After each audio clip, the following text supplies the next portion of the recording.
અડધા દુશ્મનોના હથિયાર એમને મૂકી જાય છે. પધારો બાપુ.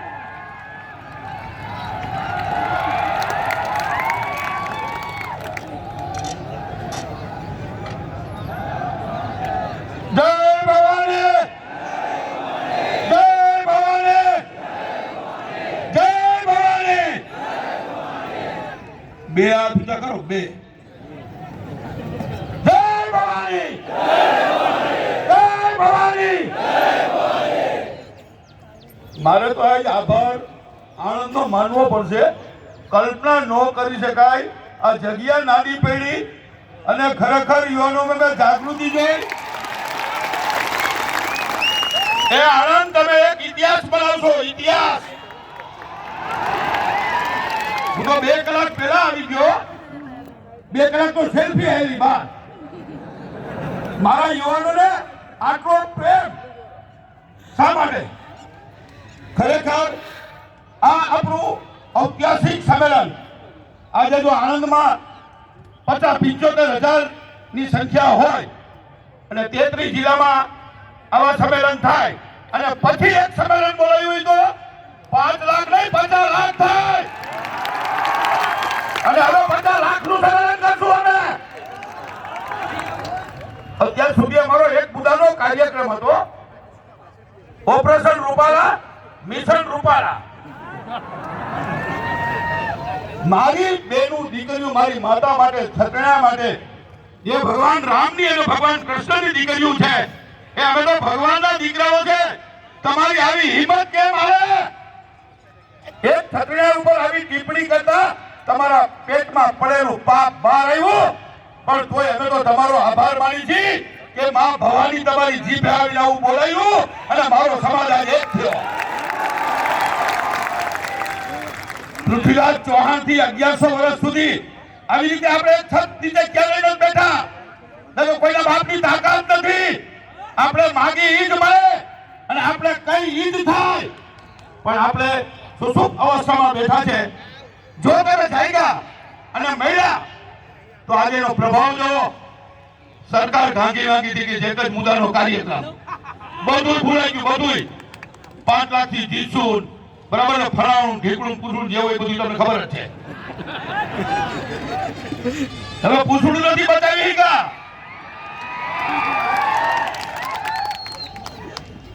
તો આ પીટી ચાલે છે તો હનુમાન વંશના જમાઈ છે. હનુમાનજી દાદાનો જમાઈ છું એટલે મારા મામા છે. પરસોત્તમભાઈ તમને પૂછડું અડી ગયું, પૂછડું માર્યું તો નથી. હજી જો તમારામાં ખેલદીલીના ખાનદાની હોત ને તો આ મારા સમાજનો આટલો રોષ, તમારા પાપે ભાજપને આટલું નુકસાન, અને છતાંય પક્ષ એક વ્યક્તિ માટે જો આટલું નુકસાન ભોગવવા તૈયાર હોય તો હવે ભોગવવા તૈયાર રહેજો 7 તારીખે. અને છત્રીઓ એક ઇતિહાસ તમે બનાવજો. હું ગુજરાતની સમગ્ર ભારતમાં દાખલો આપીશ આણંદનો કે તમારું મતદાન 95% થવું જોઈએ. 95%. અન્ય સમાજને સાથે રાખજો. અને અહીંયા તો મેં અહીંયા આવી સાંભળ્યું કે ભાઈ ખેડા અને આણંદમાં 22 લાખ છત્રીઓનું મતદાન છે. તો આપણે શું કરી શકી? ધારી કરી શકી ને? તો આ ધારી લેવાનું છે, નવો ઇતિહાસ બનાવવાનો છે. આજે આપણે જાગૃત થયા, એક થયા, એ જ આપણો વિજય છે. રાજપૂતના દીકરાને ડરવાનું ન હોય, મરવાનું હોય તો ગધાને પડવું હોય. તો કહું ને કાયમ માટે કે જેનો બાપ એક હોય એની વાત એક હોય, જેનો બાપ ફરે એની વાત ફરે. ઈ ક્ષત્રિયોથી અમે અને આજે અમે વચવચનથી લઈએ છીએ. અને અમે તો દરેક સમાજનું આટલું બધું આપણને 18 આલમનું આપણને મહત્વ જે ખરેખર આપ્યું એ દરેક 18 સમાજનો વંદન નહીં, પાઘડીથી સલામ કરું છું કે આજે તમે ક્ષત્રિયો સાથે રહ્યા. ક્ષત્રિયો તો કાયમ તમારી સાથે હતા. ભગવાન રામ અને કૃષ્ણથી પ્રજાનું રક્ષણ કરવા માટે, આ દેશ માટે, છાત્રધમ માટે, ગૌ રક્ષા માટે એ ગામે ગામ અમારા પાળિયા છે એટલે એમને બાપુ કહે છે ને તો બીઓ નું શું કામ? આપણા દાદા કૃષ્ણ ભગવાન ગયા ને એનો જેલમાં જન્મ થયો હતો, કા જેલમાં કમેલમાં. આપણે તો જેલમાં નથી જવાનું, આપણે જવાનું છે પેટીએ. બેટી બચાવો બેટી છોડાવો. દરેક રાજપૂત પ્રતિકાર આજે આણંદના સંમેલનમાં આણંદ નહીં આખા ગુજરાતના આપણે આવ્યો. તમને આજે કહું છું, તમને જોઈન્ટ મને ખરેખર કલ્પના આવી નહોતી અને જે યુવાનોનો મને પ્રેમ મળ્યો અને મને આવવા માટે આટલા બધા આમંત્રણની જરૂર ન હોય એ ઈ રાજપૂત મેદાનમાં ઉતર્યો છે, મરવા માટે પાળીઓ થવા માટે તૈયાર છે. મારા સમાજ માટે મારી બેન દીકરીઓ માટે પાળીઓ થવું હોય તો આ સદીમાં નથી ગયો, પણ પાળિયામાં માં ભગવતીના સોગંદ પેરું નામ મારું.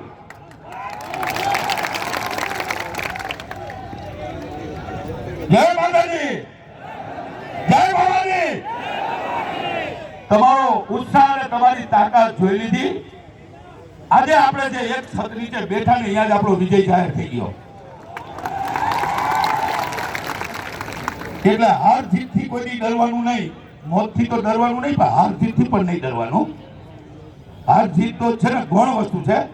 આજે આપણો વિજય થઈ ગયો ને એટલે પરસોત્તમભાઈનો આભાર માનવો જોઈએ કે આપણે એક બનાવવા નિમિત્ત બન્યા, ભાજપનું પતન કરવામાં નિમિત્ત બન્યા. તમે ભાજપની પથારી ફેરવી અને અમને એક બનાવ્યા. હે પરસોત્તમ બાપા, એ માં ભવાની આવી હતી તમારી જીભે. અમારી નારી શક્તિ આ કેસરિયા કરીને હવે બેઠી. બોલો, આ રાજપૂતાણી રણ મેદાનમાં આવ્યો આ સદીમાં જે આઝાદી માટે 90 વર્ષ લઈ હતા.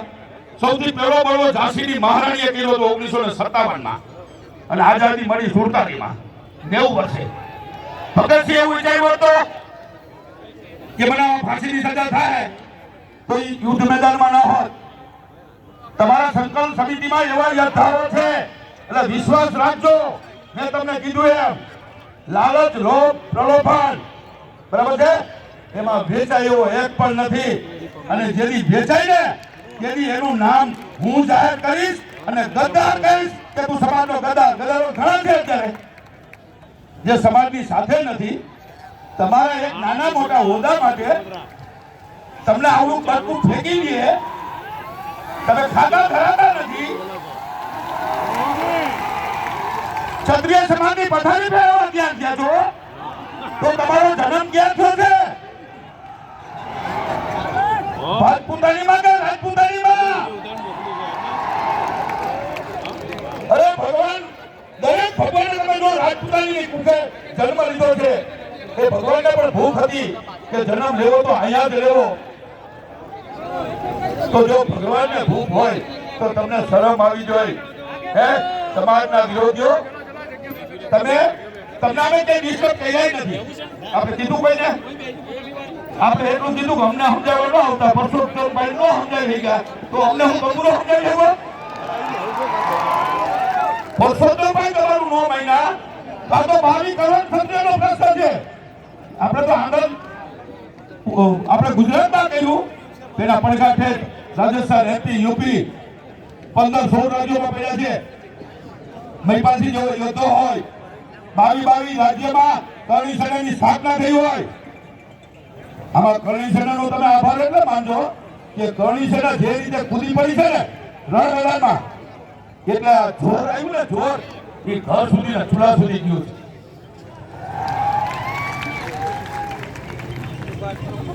હું તો રાષ્ટ્રીય લેવલ સમાજની સેવા કરું છું, 40 વર્ષથી સમાજની સેવા કરું છું. મને એવો કોઈ ડાઘ ન લાગે. મારી પાસે હોતો હોય તો મેં કઈ કૌભાંડ કર્યું હોય ને, મારું કૌભાંડ તો તમે કાઢી દો. એ તમારું નીકળે, સરપંચથી મંત્રી સુધીનું અમારું ન નીકળે. આવડા બાટકા લઈને બેસી ગયા છો અને મોટું કરી દીધું બંધ. શરમ નથી આવતી? બોલો. પાછા પ્રચારના પ્રસારે હોત કરે પછી આપણે ફોન કરવો પડે, બંધ થાય તારી દુકાન બંધ કર. હા, ખરેખર જો અત્યારે ક્ષત્રિય સમાજ સાથે ન રહ્યા હોય તો આપણે મજબૂરી નથી રહ્યા. પણ હું તો મારી ભાષામાં વાત કરું ને તો ખરેખર એટલાને નાઈટ બાર મૂકી દેવા જોઈએ. અમે ક્ષત્રિય તરીકે તમે સ્વીકારતા જ નથી. કા તમે ક્ષત્રિય તરીકે મેદાનમાં ના હો તો કઈ નહીં, મૂંગા તો જો ને, તમે મૂંગાઈ નથી ગયા. એટલે આજે વધારે વાત નહીં, ઘણા બધા વક્તાને બોલવાનું છે.